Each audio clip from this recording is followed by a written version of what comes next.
yaa xayra dayfin ataa bil bishri wal madadi ahlan wa sahlan wa tarhiban bilaa adadi yaa xayra dayfin ataa bil bishri wal madadi ahlan wa sahlan wa tarhiban bilaa adadi لازم دائما كريما زائرا ابدا مكرما بخير التاع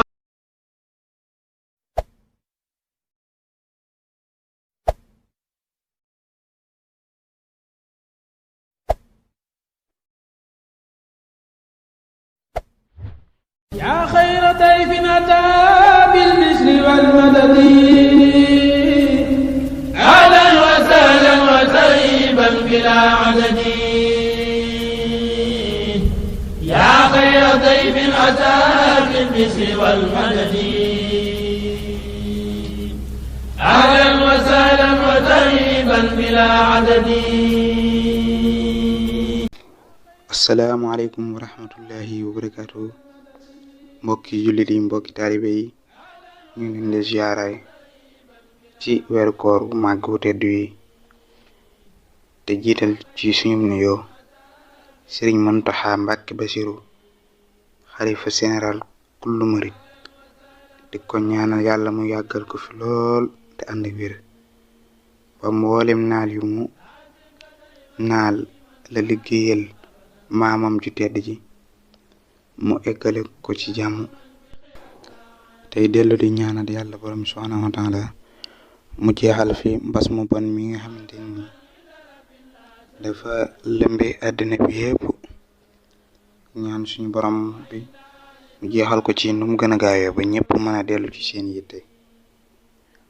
kon ñu ñëwaat ak yéen ci seen naafila bis bi ngeen baax ko amee fii ci seen YouTube bi Fallou Touba Média, te bu leen di fàtte di abonné wu ci suñu seen YouTube ba nga xam ne lépp lu ñu dugal ngeen mën ko am. yaa xayra dayfin ataa bil bishri wal madadi.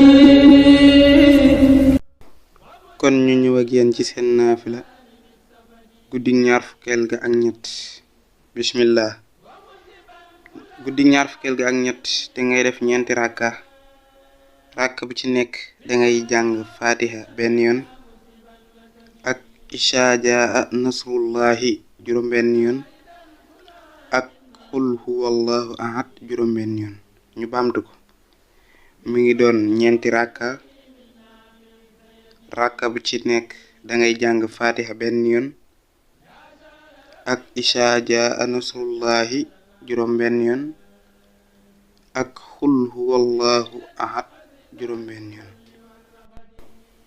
Sëriñ Suhaybu Mbàkke nee na guddi ñaar fukkeel ga ak ñett ku ko naafila des na ko jéggal bàkkaaram yépp te des na digal ñaari malaaka yuy far ay bàkkaaram di ko bindal ay yiw ba bis ba dellu si ca at ma ca tegu te bu faatoo ci diggante bi des na ko bindal tuyaabay ku dee ci jihaad te dana dekkiwaale ak leer te suy jéggi siraat dina mel ni ak melax. wasalaamu aleykum wa rahmatullahi taala wa barakaatuhu.